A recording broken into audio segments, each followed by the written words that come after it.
Os fariseus eram conhecidos pela observância rígida, não apenas da lei escrita, mas também das tradições orais, que foram proliferadas ao longo da história nas sinagogas, através de Esdras, através dos profetas, dos anciões, de Josué e principalmente por Moisés.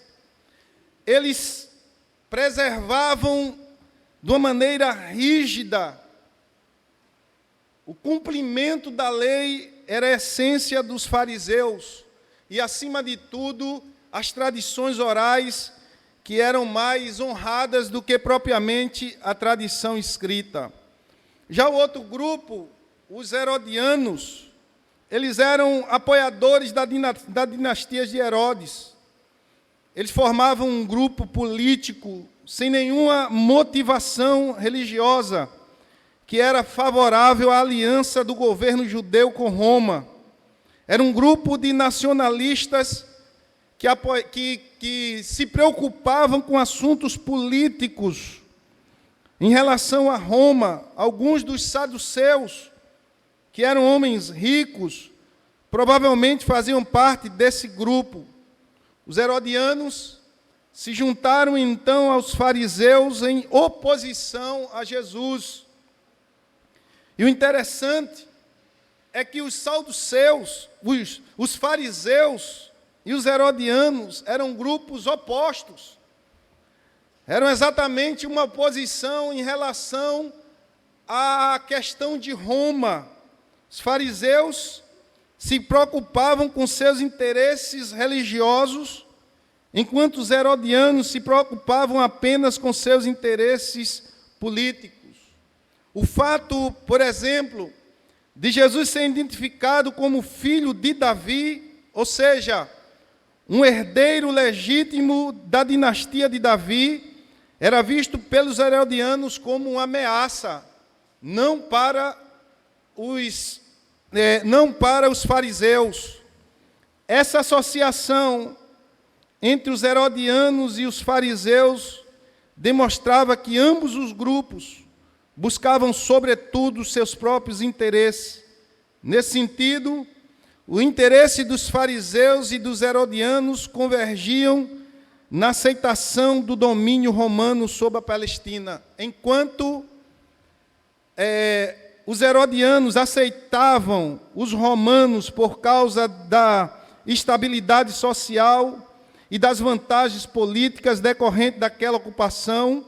Os fariseus, eles viam isso como uma punição de Deus sobre a vida do povo de Israel. Então, eles enviaram esses dois representantes. Eles queriam armar uma armadilha para Jesus, para que Jesus pudesse, de alguma forma, se contradizer ou cair nas suas próprias palavras. E eles então fazem essa pergunta. Eles questionaram a Jesus se era lícito aos judeus darem ou não o imposto a César. Se Jesus respondesse simplesmente que eles poderiam pagar, que era lícito, ele ficaria numa posição complicada diante do povo judeu, que não estava satisfeito com o domínio estrangeiro sobre Judá. Além disso, os judeus eram completamente contra o fato de César se intitular divino. E no momento em que Jesus concordasse que se pagasse tributo a César, eles poderiam acusar Jesus de aprovar um comportamento blasfemo. Por outro lado, se Jesus dissesse que o pagamento de imposto não era lícito, ele poderia ser acusado pelos herodianos de traição contra o Império Romano. Se Jesus dissesse sim, ele poderia se incriminar ou colocá-lo em uma situação difícil, como sedição, como se ele quisesse se opor ao governo de César. Daí então, eles fazem a pergunta a Jesus, e a resposta de Jesus a eles destrói completamente qualquer argumentação de seus opositores. E isso porque sua resposta, ao mesmo tempo em que não incitava a sonegação de impostos, também não deixava de atribuir a glória devida somente a Deus. O Senhor diz a ele: de quem é essa moeda e essa inscrição? E eles responderam: de César. Então ele diz essa famosa frase que nós tantos conhecemos: dá a César o que é de César e dai a Deus o que é de Deus. A César se deve dar o respeito, pagamento dos tributos, a Deus somente a glória e a adoração. Jesus pede a eles a moeda. A moeda era uma dracma romana. Era uma moeda de prata equivalente à dracma grega. O denário era muito comum naquela época. Era a moeda usada como referência para o salário padrão de um dia de trabalhador. A moeda do denário trazia a imagem do imperador cunhada nela, junto de uma inscrição que lhe atribuía um título divino. Por exemplo, na época de Jesus, o denário no templo desse imperador Tibério César tinha de um lado a imagem da sua cabeça. Acompanhando essa imagem havia a seguinte legenda: Tibério César Augusto, filho do divino Augusto. Do outro lado da moeda havia a figura do próprio imperador, vestido com vestes sacerdotais, coroado e assentado num trono, bem como inscrição que dizia: sumo sacerdote. César, ele queria ser adorado por todos. Havia o culto ao imperador que havia morrido, já era costume. Desde Augusto César se fazia incensos para esse César, sacrifícios, mas Diocleciano, em 70 depois de Cristo, ele instituiu o culto ao imperador, mesmo ele ainda com vida. Eles queriam ser adorados. Jesus estava dizendo aos herodianos e aos fariseus: de César é o imposto, de Deus é a glória e a adoração. Meus irmãos, nós sabemos que o cumprimento da primeira ordem que Jesus deu, dar a César o que é de César, muitos de nós estamos cumprindo. A maioria dos judeus, por medo de ser preso, eles cumpriam essa ordem. Só os mais radicais, como os fariseus, os essênios, eles tentavam de toda maneira se escusar dessa obrigação para com o Império Romano. E ainda hoje nós cumprimos praticamente todas as obrigações acerca das nossas obrigações com o Estado. Mas sabemos, queridos, que a essência dessa mensagem não tem a ver com o pagamento de impostos, não tem a ver com o fato de nós aceitarmos o governo que nós temos. Nós acabamos de passar por uma eleição. Tem muita gente que votou em Bolsonaro, tem outros que votaram em Lula. Tem muita gente que disse até: se Lula ganhar, eu saio do Brasil. Mas, na verdade, nós temos que orar pelo nosso presidente, assim como deveríamos ter orado pelo nosso presidente, como era Bolsonaro, porque todas as autoridades são instituídas por Deus. E o questionamento que nós temos que fazer, irmãos, não tem a ver com se nós devemos ou não cumprir as leis, se nós devemos ou não pagar os impostos. Jesus, ele não está aqui gastando exatamente as suas energias em explicar para os herodianos ou para os judeus a sua obrigação de pagar os impostos. Mas ele concentra, irmãos, exatamente a sua mensagem na segunda parte daquilo que ele dá como uma ordem para nós: dá a César o que é de César, mas dá a Deus o que é de Deus. A César nós devemos pagar o imposto, a Deus nós devemos glorificá-lo e adorá-lo. Na imagem, César está sentado no trono, mas só um é aquele que se assenta no trono, é o Senhor dos senhores, é o Rei dos reis. A Ele nós devemos adorar, a Ele nós devemos glorificá-lo. Ele é o único que deve ser adorado. O Senhor, quando disse para aqueles herodianos e para os fariseus: deem a César o que é de César, é o imposto, paguem. Agora, vocês precisam dar a Deus o que é de Deus.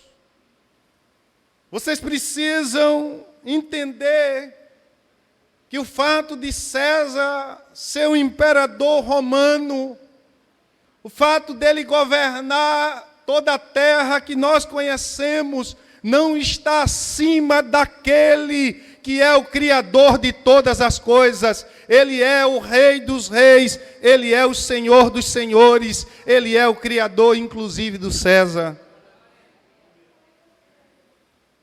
Dá a Deus o que é de Deus, irmãos, seria talvez o tema dessa mensagem. Que nós precisamos dar a Deus é a adoração.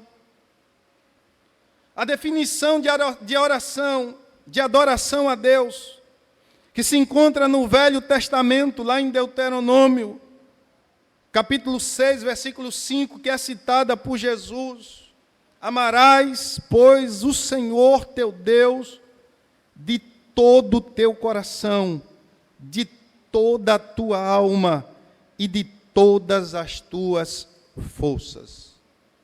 Quando nós paramos e nos debruçamos para entender como nós podemos viver uma vida de adoração, porque quando falamos de adoração, não nos referimos ao simples ato de cantar louvores.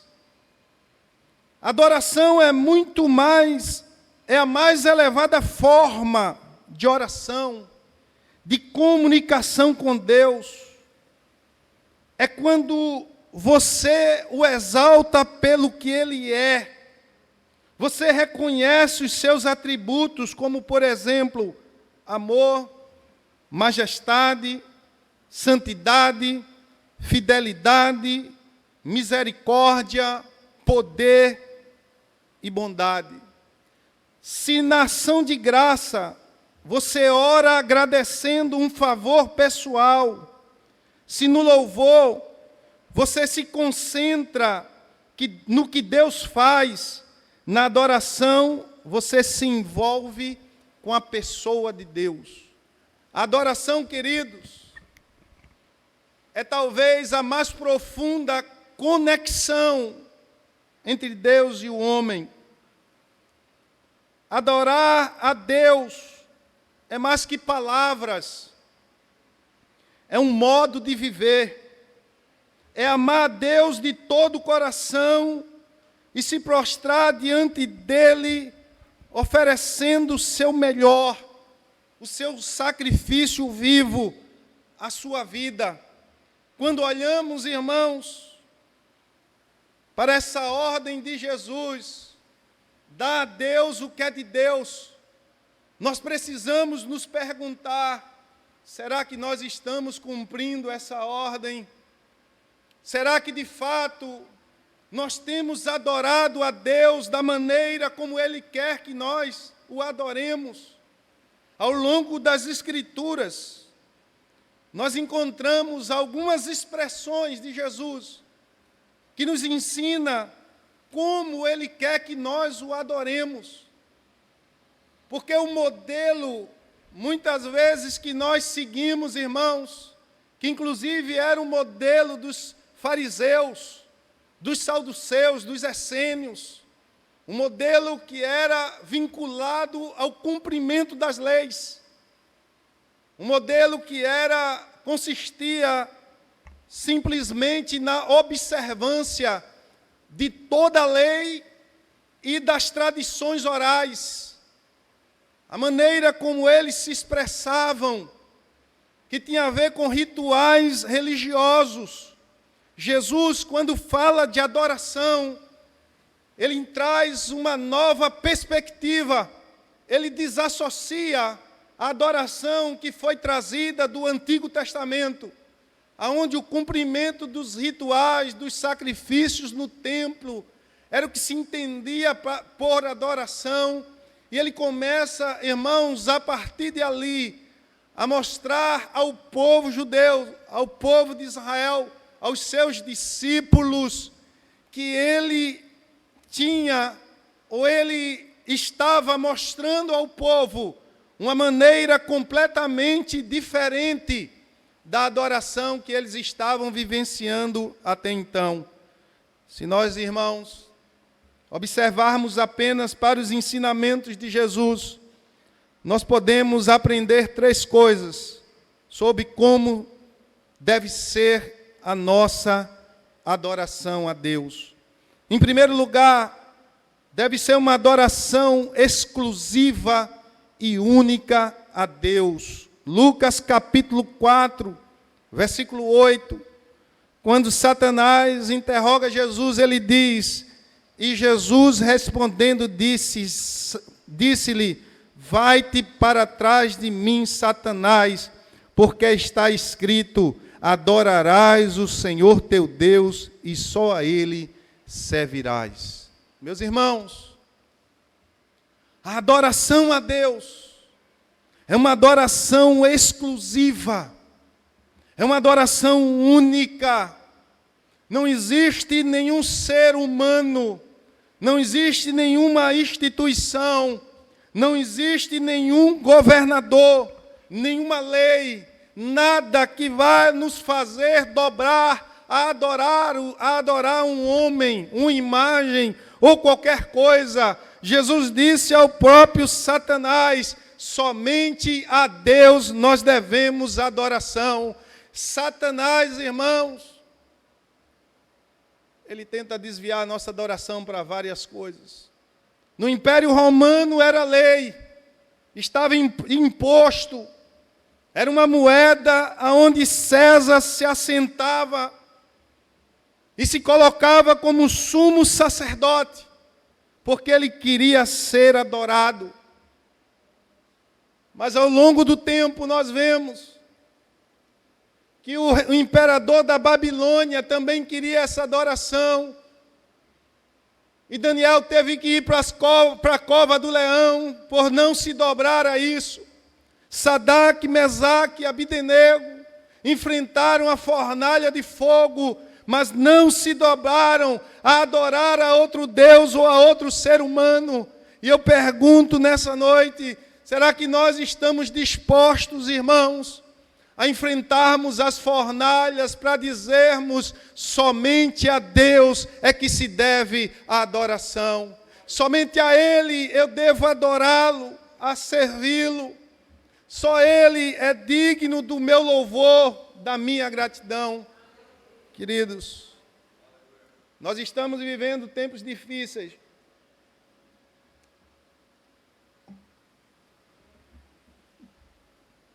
O culto ao homem, que ao longo da história vem se massificando através de vários instrumentos, hoje chega ao ápice através das transmissões, através das redes sociais. Nós vemos pessoas, impérios se levantando. Pessoas que buscam a glória para si. Só basta você olhar para as redes sociais, para os programas de televisão, a divulgação dos grandes homens de Deus. O ano retrasado eu estava em São Paulo, e eu fui no Brás, e quando eu passei em frente de uma igreja gigantesca, irmão, não tinha, era muito grande, era a Igreja Apostólica do Arcanjo Miguel, e tinha um monte de gente na frente dessa igreja, e quando eu passei, eles me pararam, olhe, quarta-feira é o dia do anjo. Eu digo, que anjo? O Arcanjo Miguel. E o que é que tem ele? Ele vai estar na igreja, o apóstolo fulano falou. Eu disse, e ele vai fazer o que na igreja? Cura, ele vai curar. Você tem algum problema? Eu digo, eu tenho muito problema. Mas não é o anjo que vai resolver o meu problema, porque não foi nenhum anjo que morreu na cruz no meu lugar. Quem morreu na cruz foi Jesus de Nazaré, o Filho de Deus. Meus irmãos, nós passamos hoje por várias dificuldades, porque estamos entorpecidos com várias coisas. Isso tem tirado de nós o sentido da verdadeira adoração. Temos desviado os nossos olhares para instituições, para pessoas, para elementos e outras coisas que não são Deus. O único que é digno de ser adorado é o Senhor, foi isso que Jesus diz.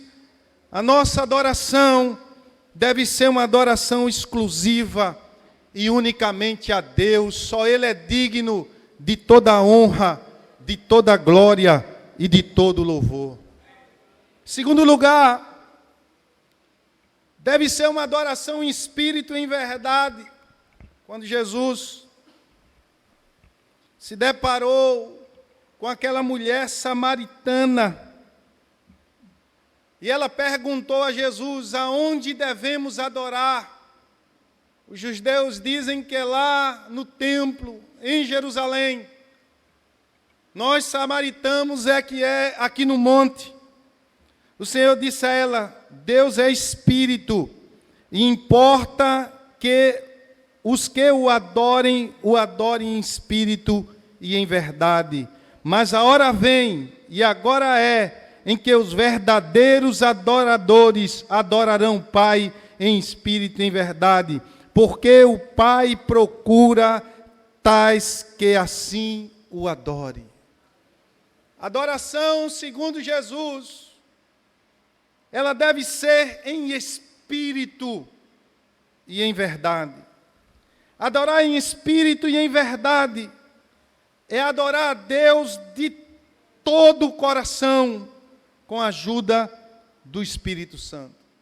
A verdadeira adoração vem do coração, não de fatores externos, como lugar, como as cerimônias, as palavras repetidas.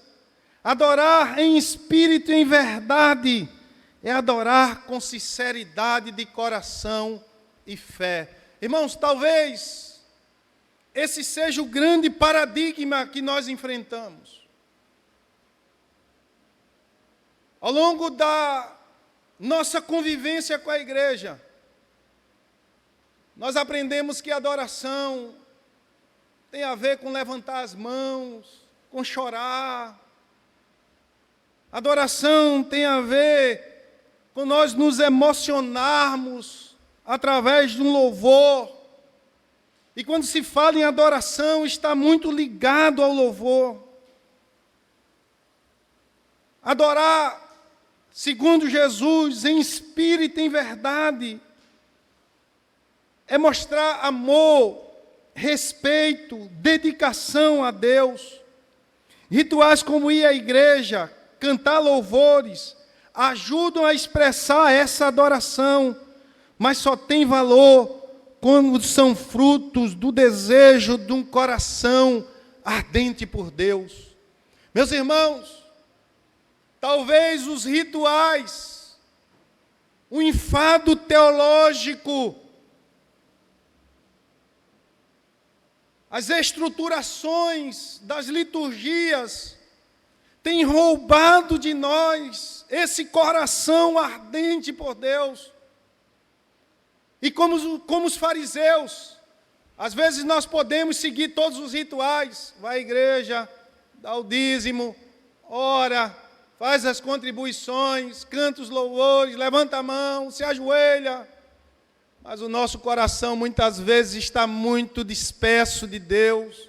Estamos cumprindo o que a religião manda, mas não estamos tendo conexão com Deus.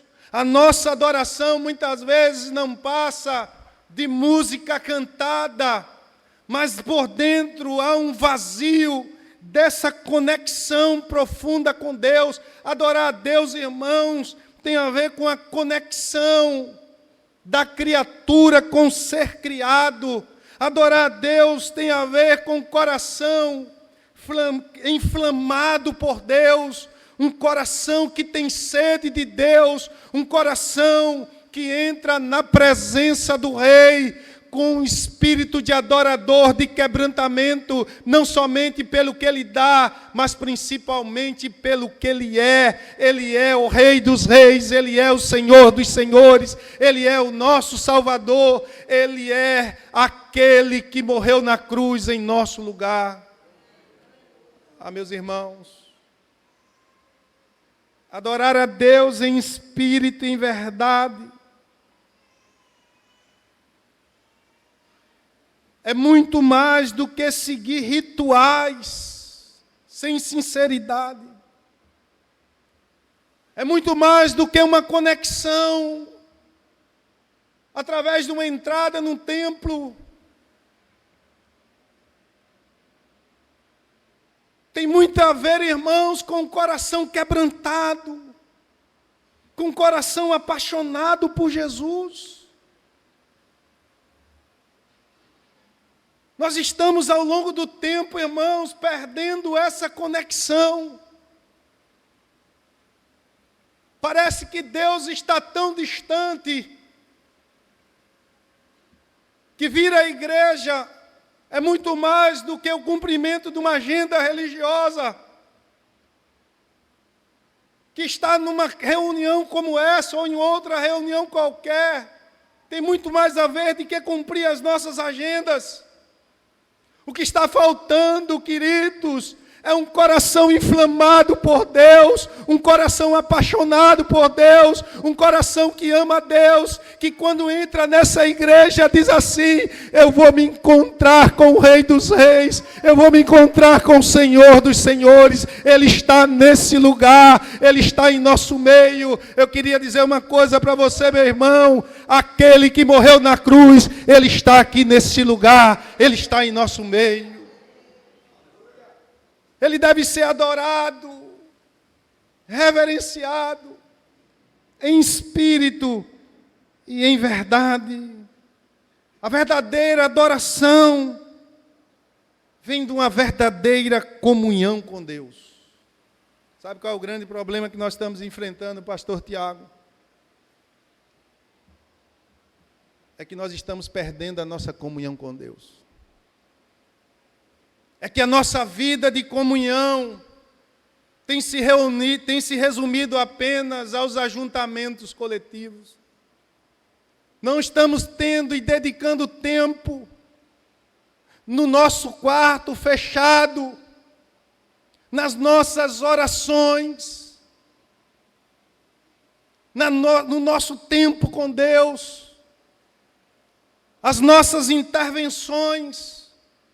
Tem muito mais a ver com a igreja coletivamente do que na nossa intimidade com Deus, no nosso relacionamento com Deus, na nossa vida com Deus.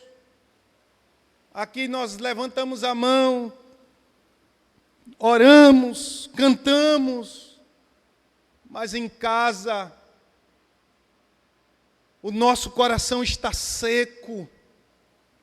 Nós não temos tempo para Deus, porque achamos que o tempo que dedicamos a Ele na igreja já é suficiente. Meus irmãos, a igreja, o ajuntamento dos chamados, é um reflexo da nossa vida pessoal. É o que você vive com Deus na sua casa, no seu quarto, no seu momento de oração, na sua dedicação com a palavra de Deus, que reflete nesse culto, um culto de ajuntamento de adoradores. É um culto de pessoas que têm comunhão com Deus fora do templo. É um tempo de pessoas que têm intimidade com Deus, que louvam a Deus, que amam a Deus. Que as nossas canções não seja apenas no templo, mas que nós estejamos, irmãos, envolvidos com Deus. Deus é a razão da nossa existência. Ele é o amante da nossa alma. Ele é a pessoa mais importante da nossa vida. Ele é que nos traz a esse lugar. A gente não vem aqui para ver o pastor Odailson, a gente não vem aqui por causa do louvor, a gente vem aqui porque Jesus está nesse lugar, Ele está dentro de nós e Ele merece ser adorado, Ele merece ser louvado. Ah, irmãos, a expressão do salmista tem que ser a mesma nossa, assim como o servo clama pelas fontes das águas, assim, ó Deus, eu clamo por Ti. Meus irmãos, nós precisamos ter sede de Deus. Sabe por que muitas vezes nós estamos passando por uma sequidão espiritual? Porque nós não temos sede de Deus. Nós estamos satisfeitos com os ajuntamentos. Nós estamos satisfeitos com o culto prestado dia de domingo, mas não fechamos a porta do nosso quarto, não nos dedicamos à oração, não nos dedicamos a ouvir a voz de Deus, não nos dedicamos a fazer a vontade dEle. Meu amado e minha amada irmã, dê a Deus o que é de Deus, a Deus a adoração. Ele quer que você o adore, Ele quer que você o louve, Ele quer ouvir você naquele lugar que é só seu e dele, é o lugar de adoração pessoal com Deus. Adorar a Deus em espírito e verdade tem a ver com comunhão, através do Espírito Santo que mora dentro de cada pessoa. É mais importante, irmãos, é que nós não precisamos de nenhum outro instrumento, nós não precisamos de nenhuma outra pessoa, porque a Bíblia diz que Ele habita dentro de nós. Aonde você estiver, em qual situação você estiver, Deus está ali com você. Ele disse: eis que eu estou convosco todos os dias. Você pode adorá-lo no ônibus, você pode adorá-lo na sua casa, você pode adorá-lo no trabalho, você pode adorá-lo em qualquer lugar, porque Ele está dentro de você, Ele está com você todos os dias. O que falta em nós é desejo de adorar a Deus. O que falta em nós é tempo de adorar a Deus. O que falta em nós é sede de adorar a Deus.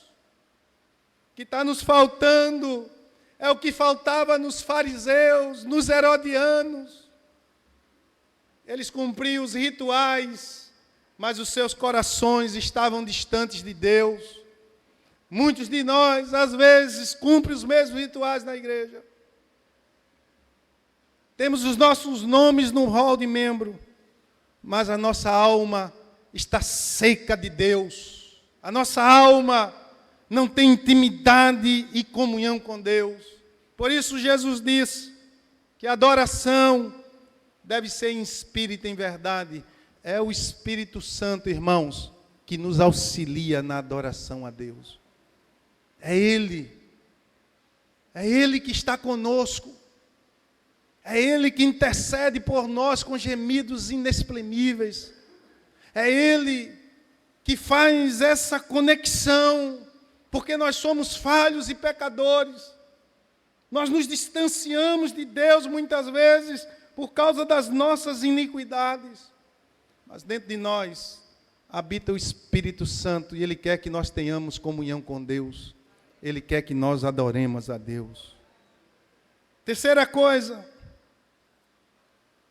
que nós aprendemos acerca de como devemos adorar a Deus, deve ser uma adoração plena e integral de todo o nosso ser. Marcos capítulo 12, versículo 30, depois Jesus vai dizer isso: amarás, pois, ao Senhor teu Deus de todo o teu coração, de toda a tua alma, de todo o teu entendimento, de todas as tuas forças. Quem pode glorificar ao nome dele? Jesus está dizendo, adoração é do todo, não é da metade. Adoração, irmãos, tem a ver com integridade. Adoração tem a ver com plenitude, integridade. Note que as palavras que Jesus falou acerca da adoração, amarás a Deus de todo o teu coração. Irmãos, eu não sei, e acredito que nós não temos capacidade para isso, por causa dos nossos pecados, amar a Deus de todo o nosso coração. Quando nós tentamos encaixar essa verdade na nossa vida, nós sentimos muita dificuldade. Quando nós tentamos encaixar esse amar a Deus de todo o nosso coração na nossa vida, e aí a gente olha que nós temos os nossos filhos, nós temos as nossas esposas, nós temos o nosso trabalho, nós temos o nosso sustento, nós temos tanta coisa, irmãos, somos envolvidos com tanta coisa, que talvez esse amar a Deus de todo o nosso coração seja algo muito distante de nós. Nós não consigamos viver esta verdade completa em nossa vida, porque estamos tomados de muitas coisas. Mas a palavra de Deus, irmãos, ela faz um desafio para nós, porque essa é a adoração que Ele quer, é de todo o meu e de todo o teu coração. Deus, irmãos, deve ser amado acima de todas as coisas. A palavra do Senhor diz, buscai o reino de Deus em primeiro lugar, e todas as coisas vos serão acrescentadas. O amor a Deus deveria ser a essência da nossa vida. Amar a Deus de toda a nossa alma, de todo o nosso entendimento, com todo o nosso tempo, com toda a minha dedicação, com todas as minhas habilidades. Amar a Deus, irmãos, adorar a Deus, é adorar de uma maneira plena, de uma maneira completa. A adoração não pode se resumir ao momento do culto. Não é, irmãos, apenas ouvirmos as pregações, fazermos as nossas orações, darmos a nossa contribuição. Adoração, segundo Jesus, é adorar com tudo que nós somos, é adorar com tudo que nós temos, é adorar com toda a nossa vida. Quando nós nos deparamos com as verdades desse texto, acerca da essência da mensagem que Jesus nos desafia, Ele diz, pague o imposto a César, mas adore a Deus. Adore a Deus, não de qualquer forma, não de qualquer maneira. Adore a Deus de uma maneira exclusiva. Adore a Deus em espírito e em verdade. E, acima de tudo, adore a Deus plenamente, com todo o seu ser. Irmãos, a nossa vida de adoração, o nosso relacionamento com Deus, ele não pode nunca estar em segundo plano na nossa vida. O que o Senhor disse para aqueles saduceus, para aqueles fariseus, para aqueles judeus, para o povo de Israel, que eles deveriam sim pagar todos os tributos a César, mas eles não poderiam adorá-lo, eles não poderiam venerá-los, porque eles teriam que dedicar a Deus a sua adoração. Quando eu me deparo com essas verdades, irmãos, eu preciso aprender pelo menos duas coisas importantes. A primeira coisa que eu aprendo é que eu devo sim cumprir as minhas obrigações sociais, que eu devo sim respeitar os meus líderes políticos, que eu devo cumprir como cidadão as minhas obrigações sociais de pagar todos os impostos. Porque assim como era antigamente, se você não pagar, o governo vem e toma. Porque afinal de contas, nós não temos nada. Sua casa, se você deixa de pagar o IPTU, eles botam para leilão. Seu carro, se você não pagar, eles prendem. Então nós somos impostos a pagar os impostos. Não é uma opção, apesar de ser uma obrigação. Mas acima de tudo, irmãos, que nós aprendemos nessa noite com esse texto, é que nós precisamos adorar a Deus com todo o nosso ser. Adorar a Deus de todo o coração. É a grande verdade que nós aprendemos nessa noite. Que nós podemos e devemos avaliar a nossa vida. Como tem sido a nossa vida de adoração, irmãos? Como tem sido a nossa caminhada com Deus, o nosso relacionamento com Ele? Talvez nós sejamos exímios cumpridores das tarefas eclesiásticas, mas o nosso coração pode estar vazio. O nosso coração, que às vezes está tão ocupado com tantas coisas, está cada vez mais se distanciando de Deus. E nós entramos num abismo chamado frieza espiritual, distanciamento de Deus. E esse abismo, queridos, tem a ver com a falta de sermos verdadeiros adoradores. Quando eu me deparo com essas verdades, irmãos, acima de tudo, eu preciso aprender e voltar ao altar na minha vida. O altar da adoração tem que ser molhado com as lágrimas da sua oração. O altar da adoração tem que estar preenchido com a sua comunhão, com a nossa comunhão com Deus. Meus irmãos, Deus, Ele não procura adoração. Jesus disse àquela mulher, Ele procura os adoradores. Amém? Olhe para a pessoa que está do seu lado e diga, Deus está te procurando.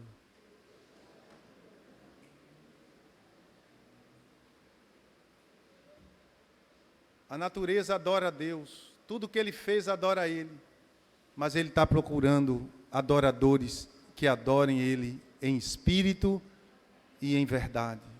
Quantos querem adorar a Deus? Fiquem em pé, queridos. Fiquem em pé.